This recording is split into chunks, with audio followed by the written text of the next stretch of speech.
Oke, hari ini pertemuan terakhir ya dari kuliah HI, lalu sisa UAS saja minggu depan. Ya.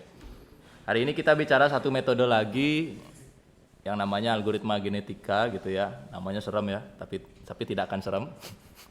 Template-nya gitu terus ya. Lalu saya akan membawakan satu contoh kasusnya, yaitu adalah traveling salesman problem. Traveling salesman itu sesuai dengan namanya. Oke ya, jadi ceritanya gini dulu ya. Jadi ceritanya dulu dah ya. Jadi ada orang mau pergi ke kota-kota. Ada orang mau pergi ke beberapa kota dan dia harus kembali lagi ke situ. Ada orang mau pergi ke beberapa kota dan dia harus kembali lagi ke situ gitu ya. Pertanyaannya adalah kemana dia harus pergi duluan, lalu setelah itu pergi kemana. Jadi arahnya bebas, kayak kurir. Kurirnya diberi barang, misalnya 20 barang, lalu ada alamatnya tersebar. Nah, dia bebas mau ke rumah manapun duluan. Syaratnya adalah dia harus balik lagi ke kantornya. Itu ya, kerjaan kurir tiap hari ya. Jadi dia start dari tokonya ya, ke 20 rumah yang berbeda, lalu dia balik lagi ke kantornya. Ya, pertanyaannya adalah bagaimana menentukan rute yang paling singkat. Itu traveling salesman problem. Ya, jadi kantor 20 halamat rumah, balik lagi ke kantor. Dan setiap rumah hanya dikunjungi sekali. Jadi dia nggak boleh balik lagi ke rumah yang sama. Dia pergi ke rumah 1, bisa ke rumah 5, bisa ke rumah 7, bisa ke rumah berapa 11, acak bisa. Tapi tidak boleh balik lagi ke rumah yang sama. Kan lucu ya, ngapain ya? Paket, udah tarik balik lagi, Pak, lewat kan gitu. Kan nggak kayak gitu. Jadi dia harus pergi ke semua rumah, hanya bisa sekali, lalu balik lagi ke kantor. Ya, jadi ceritanya kayak gitu. Nah, permasalahan yang seperti ini diselesaikan dengan algoritma genetika. Ya, kalau rumahnya ada 20, kalau rumahnya ada 100 gimana? Ya, itu sama. Maksud saya adalah kalau menghitungnya manual. Ya, pusing ya? Pusing. Pusing. Nah, itu traveling salesman problem. Nah, jadi untuk mempersempit gambaran ya. Jadi saya berikan langsung soalnya, nanti menjelaskannya sambil jalan gitu ya. Yang di Zoom bisa dengar suara saya, oh bisa, ternyata saya sendiri di Zoom gitu ya. Nggak apa-apa ya, solo nih di Zoom. Oke ya. Nah, gambarannya kayak gini. Jadi dari kota atau dari rumah ke 0 sampai rumah ke 9, anggap ini nomor rumahnya ya. Rumah 0 ke rumah 2 jaraknya 86,5 kilo misalnya ya. Ini dia naik kereta api ya. Dari 0 ke 3 jaraknya 149 km. Cara bacanya kayak gitu ya. Jadi dari rumah 1 ke rumah 2 itu 41 km. Jadi setiap rumah itu ada jaraknya. Dia bebas start dari mana saja ya. Tapi pulangnya, baliknya harus ke situ lagi. Misalnya dia startnya dari 7, berarti dia bebas mengunjungi nomor berapa saja, tapi baliknya harus ke 7. Ya, termasuk jalan pulangnya juga dihitung. Misalnya dia dari 7 ke 1, 2, 3, 4, 5, 6, 8, 9, 0, 0 ke 7 lagi. Jadi dia start bebas dari mana aja, yang penting balik ke situ lagi. Kalau kamu dikasih data seperti ini, lalu saya minta kamu mengerjakan. Coba hitung jarak tersingkat, bebas start dari mana, lalu pulang kembali ke situ. 2 jam, 3 jam, nggak ada yang selesai. Karena total seluruh kemungkinannya adalah 10, apa namanya yang itu tuh saya lupa di matematika tuh ya. Bukan, 10 ini. Jadi 10 kali 9 kali 8 kali 7 kali 6 kali 5 kali 4 kali 3 kali 2 kali 1. Total jalur yang tercipta, yang mungkin tercipta adalah sebanyak ini. Banyaknya kemungkinan. Kalau rumahnya ada 10. 0 sampai 9 ya, 10 ya. Banyaknya kemungkinan segitu. Itu baru banyaknya kemungkinan. Kamu harus menjumlahkan satu persatu. Ya. Dari rumah 1 ke 2 ada 41, dari 2 kemana ditambahkan lagi, dari mana kemana ditambahkan lagi, dari mana kemana ditambahkan lagi. Bayangkan kalau kurir-kurir yang kerja di ekspedisi pengiriman itu tidak pakai perhitungan seperti ini. Berapa kali lipat bensin yang dihabiskan setiap bulannya. Nah, jadi orang ngirim paket itu tidak ngawur. Bayangkan ada berapa puluh ratus rumah yang dia kunjungi tiap harinya, dan itu beda-beda. Ya, kalau itu tidak dipikirkan oleh perusahaannya, tekor di bensin, karena dia akan jalannya ngaco. Ya, jauh, mendekat lagi, menjauh lagi, mendekat lagi, tidak efektif ya, kayak gitu. Nah, inilah diselesaikan dengan algoritma genetika. Yang ini bisa difoto dulu. karena bentar saya minta orak-orek. Oke ya, jadi pada pertemuan hari ini kita akan pakai tabel jarak ini. Ya, tabel jarak ini. Cara membacanya dari kiri, darinya di sebelah kiri, ke-nya atau tujuannya yang di sebelah atas.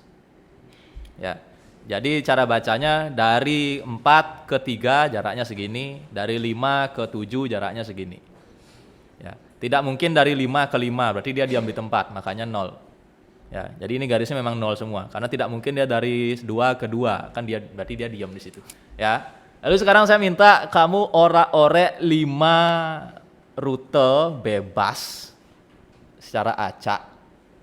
Ya, 5 rute bebas di kertas boleh, di HP boleh, di mana aja. Ya, 5 rute bebas. Ya, tulis rutenya misalnya 2, 3, 1, 7, 8, 5, 6, 4, 9, 0, kembali ke 2. Ya, jadi ada start, ada akhirnya itu sama. Tengahnya bebas mau kemana aja. Ya, lalu setiap mahasiswa harus punya 5 di catatannya yang beda, entah ngambil di papan, entah hitungan sendiri, bebas. Ya, simpan dulu 5. Simpan dulu 5. Lalu goal dari algoritmanya adalah mencari nilai yang paling kecil. Ya, mencari nilai yang paling kecil, mengusahakan nilai yang paling kecil dari rute tadi, tabel rute ini. Itu goal algoritmanya. Kalau saya rutenya kayak gini, kebetulan yang di slide, tidak harus sama ya.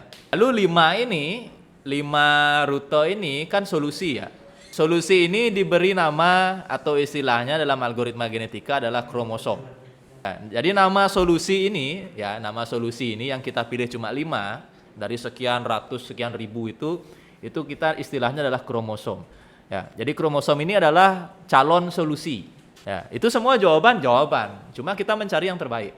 Ya, goal algoritma adalah mencari yang terkecil, mengusahakan muncul yang terkecil gitu ya. Kita sudah buat 5 secara acak, ya tidak harus pakai punya saya, ya itu juga acak aja. Kalau mau salin punya saya juga bebas gitu ya. Lalu calon solusi ini adalah disebut kromosom. Kromosom 1, 2, 3, 4, 5. Itu langkah pertama disebut dengan generate populasi awal. Ya, kromosom ini berkumpul namanya populasi. Ya, jadi ini calon solusi ya, itu namanya kromosom. Kita beri nomor 1, 2, 3, 4, 5. Nah, kumpulan kromosom ini namanya populasi.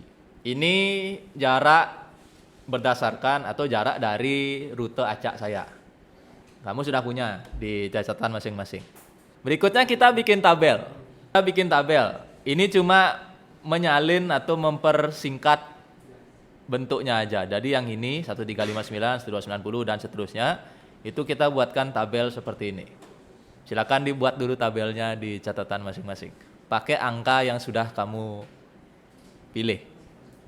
Lalu kita pelan-pelan ganti istilahnya ya, kromosom V1, V2 sampai V5. Lalu total rute bolak-balik ya, itu adalah FKX. Langkah ketiga namanya seleksi. Yang pertama adalah ditotalin dulu. Yang ini ditotalin. Kalau total saya menghasilkan 7036. Ya, yang ini jangan dilihat dulu, nanti bingung. Kita satu-satu ya. Poin pertama adalah total bobot FKX dengan K, dengan kromosom itu adalah kromosom 1 sampai kromosom 5. Ya, yang ini ditotalin. Nah, saya kasih tahu step by step biar kamu enggak bingung. Rute saya menghasilkan nilai 7036. Rutemu bebas. Sesuaikan aja dengan jumlah. Kita di sini dulu ya, step by step. Selangkah demi selangkah. Dijumlah dulu di total seluruh jaraknya, yang ini di total dulu. Versi saya dapatnya 7036, rutemu beda, angkanya pasti beda, tapi enggak apa-apa, itu enggak salah, memang gitu. Lalu itu dikurangi masing-masing ini FKX, sehingga dia menghasilkan angka ini. Makin besar nilai fitnessnya, berarti itu solusi yang makin baik. Oke, berikutnya saya lanjut. Setelah seleksi kita bisa total, kita ketemu F besar. Ini yang ditotal adalah evalnya. Kita ketemu F besar. Evalnya ditotal itu menghasilkan notasi F besar. Bolak-balik gitu aja ya. Dikurangi lagi, ditambah lagi gitu ya. Berikutnya ya. Berikutnya berikutnya kita menghitung fitness relatif namanya. Yang ini perhatikan dulu, jangan terkejut ya. Yang ini dibagi total, 5677 dibagi totalnya, 5746 dibagi totalnya, 5408 dibagi totalnya, hasilnya yang ini.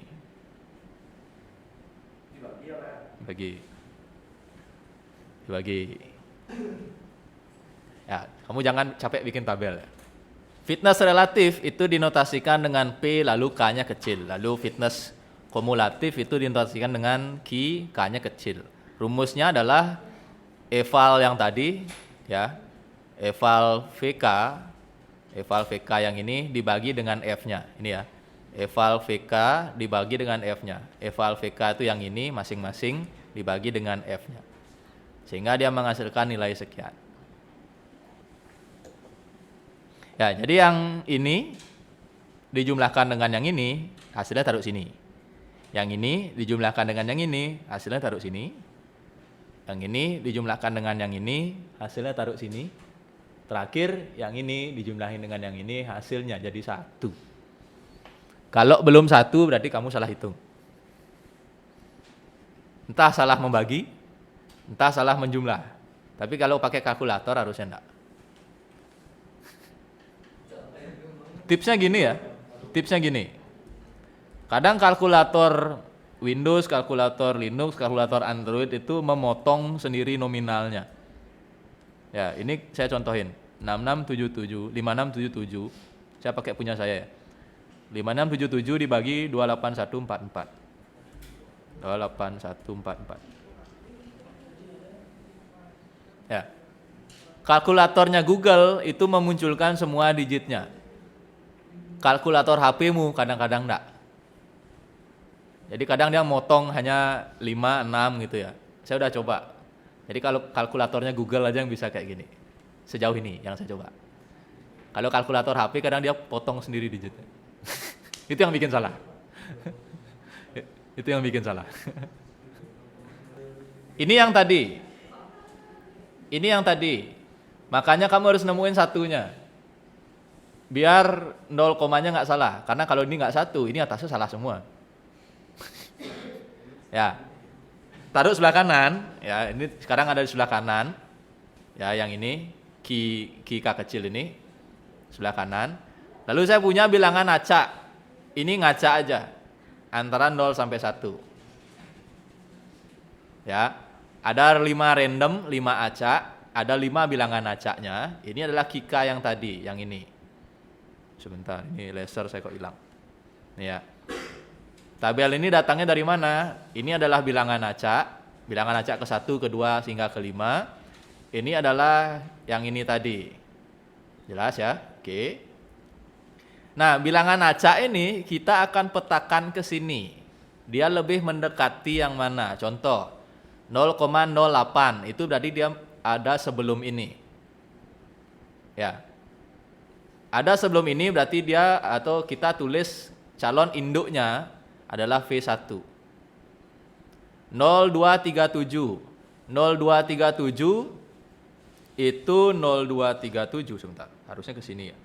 Sorry, ini tak ralat ya.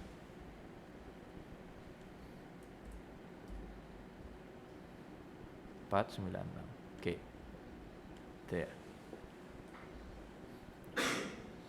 0237 itu lebih dekat ke sini. Jadi yang ini maksudnya adalah bilangan acak ini lebih dekat kemana? Dari Kika ini. Lebih dekat kemana? Yang dilihat adalah sebelah kanannya. Jadi 0,081 di sebelah kanannya adalah V1 yaitu 0,2017 bla bla bla. 0,237 bilangan acak yang kedua itu lebih dekat dengan 0405 atau lihat di sebelah kanannya. Sebelah kanannya berarti V2. Atau kayaknya ini slide saya nanti beda ke akhir ya, karena saya edit ya. Ini saya ubah ya biar sengaja masih V1 ya. Nanti biar enggak berubah di akhir ya. 0,189. Ya, biar ini tetap V1. Ya, Bapak ya, saya tetap lanjutkan ya. saya tetap lanjutkan, nanti bisa perhatikan aja dulu. Ya, angkanya anggap aja pakai punya saya, angkanya. Karena memang ngitungnya gimana ya? Pakai kalkulator HP pun enggak mempan ya. Dia minta kalkulatornya Google yang bisa panjang itu. HP-mu kadang motong sampai 6 digit aja gitu ya. Sehingga ada digit yang dibuang. Kita punya calon induk yang ini. Ya, yang ini calon induk. Ya, calon induk. Berikutnya kita pakai bilangan acak sekali lagi. Sebentar. Ya. Bilangan acak sekali lagi, atau ini bisa nggak dipakai, kita pilih 2 induk untuk kita silangkan. Atau kalau tidak mau pakai yang ini ya, kita bisa langsung pilih 2 induk untuk kita silangkan. Kalau di komputer bikin gini agak susah, makanya kita pakai bilangan acak, lalu kita pilih 2 bilangan terendah, biasanya gitu di komputer. Ya. Untuk ngakalin komputernya biar bisa milih. Ya. Bikin coding ngacak itu sulit. Jadi kita kasih nilai, pilih 2 yang paling bawah. Strateginya kayak gitu aja sebenarnya. Ya. Jadi induk yang akan kita silang, tadi kenal kromosom, lalu induk, calon induk, lalu populasi, nama istilahnya gitu semua ya. Kita pilih 2 induk yang akan kita silang, nanti induk ini akan punya anak. Ngomongnya kayak orang bercanda ya, tapi emang beneran kayak gitu. Ya, singkat cerita kita punya V1 dan V3 yang akan kita silang. V1 itu kromosom 1, solusi yang nomor 1. V3 itu kromosom 3, solusi yang nomor 3. Ini awalnya. Ini rute awalnya. Jangan terkejut, ini slide yang paling pertama. 4, 3, 6, 7, 8, 1, 5, 0, 2, 9. Ya. Lalu, sebentar. V1...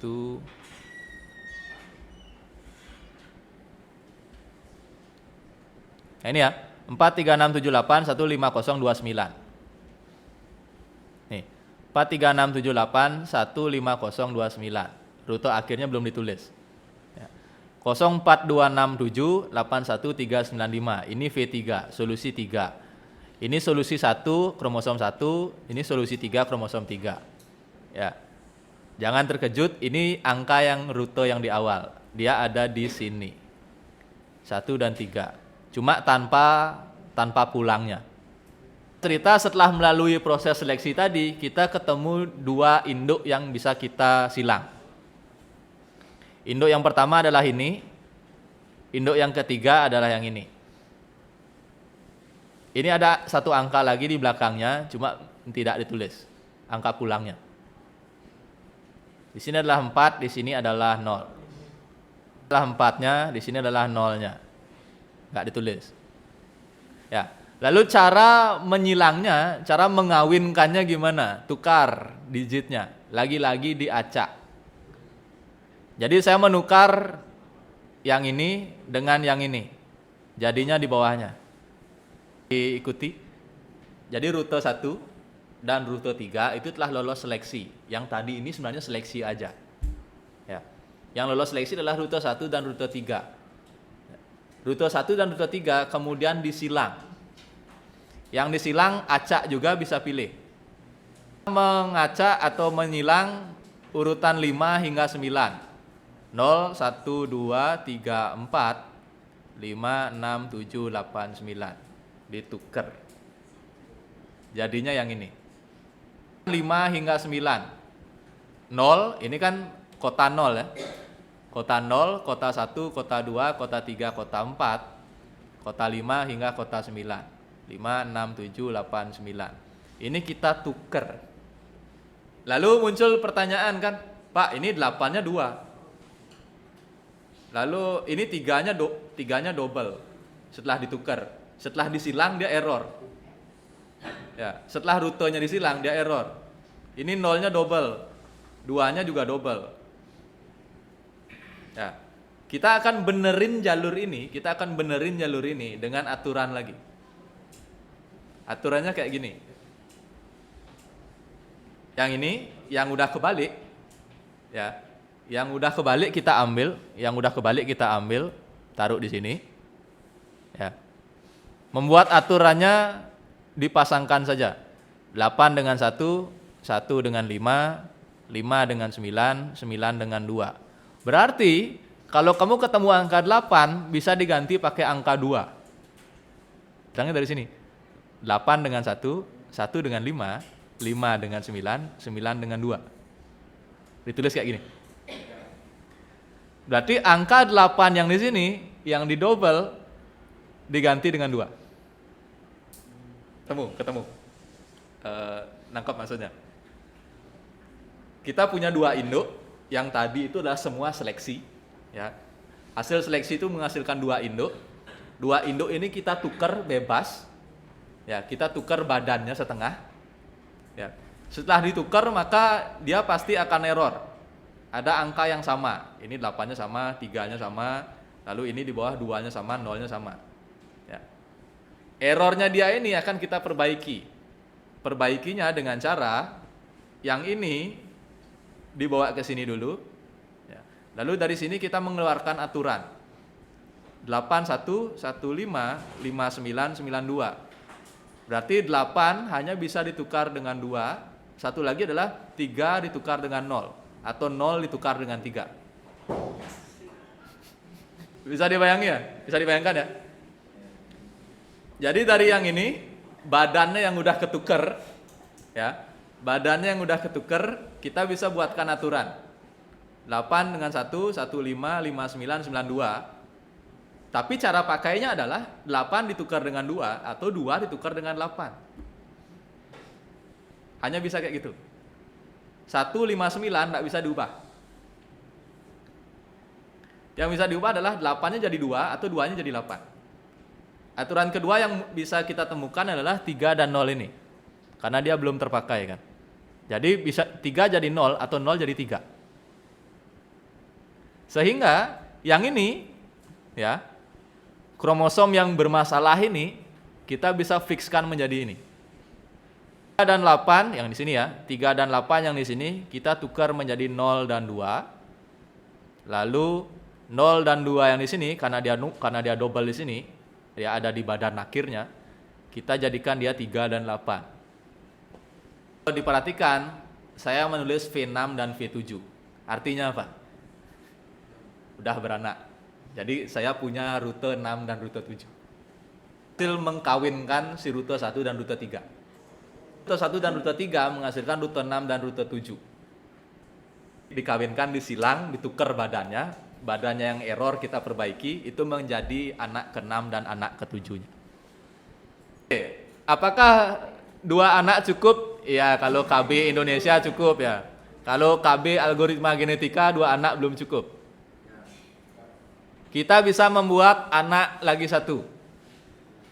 Ini adalah induknya kita mutasi. Dan ekor induknya kita tukar.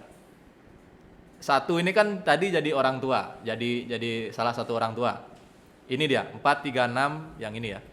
43678 15029. Itu jalur pertama. Jalur pertama kita punya kesempatan untuk mutasi, yaitu tukar 2 digitnya secara acak. Itu jadi anak ketiga. Atau V8. Ini 2 orang tua atau 2 rute yang kawin menghasilkan 2 rute atau 2 anak lagi. 1 orang tuanya bisa kita mutasi menjadi anak yang ketiga. Ikuti aja dulu. Ya. Yang penting dengar ceritanya gitu.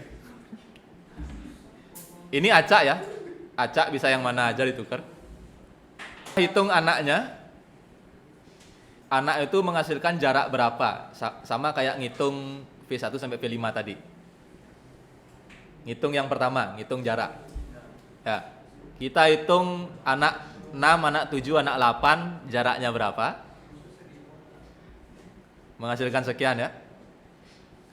Jangan lupa ditambah rute pulangnya. Anak 6 itu startnya dari 4, sehingga dia harus pulang ke 4. Anak 3 startnya dari 3, dia harus pulang ke 3.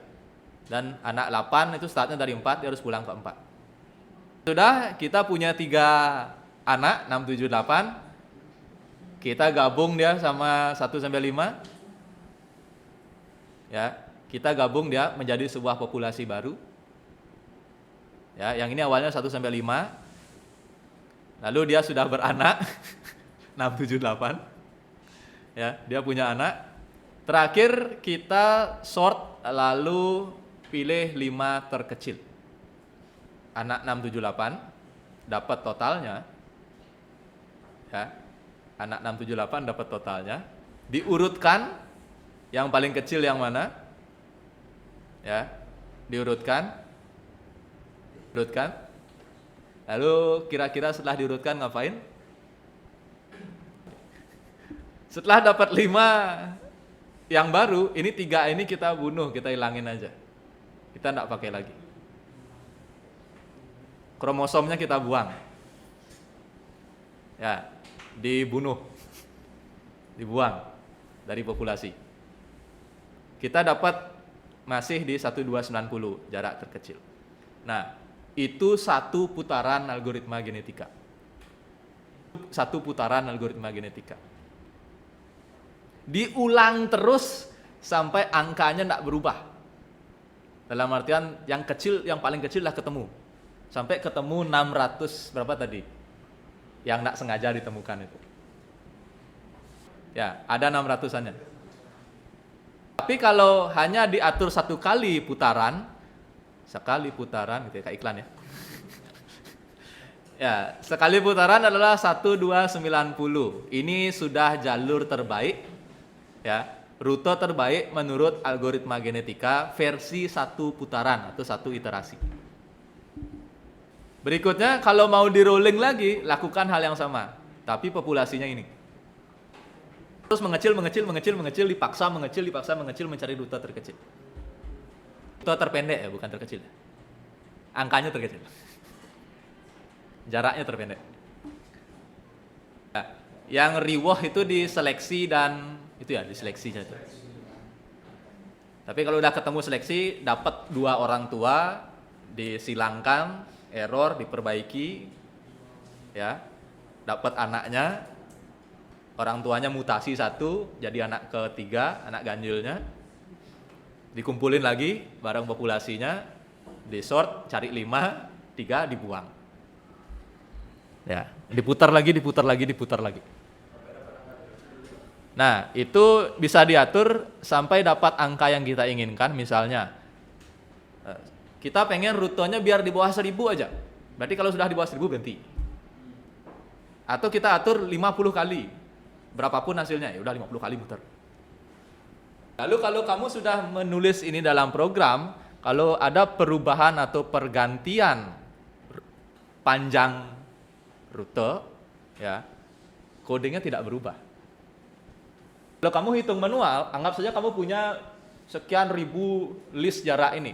Satu rutenya berubah, list itu udah kacau. Ya, satu saja jaraknya berubah, listnya kacau sudah. Kamu harus hitung lagi semuanya manual. Tapi kalau algoritmanya sudah ada, satu rutenya berubah, nggak akan ngaruh.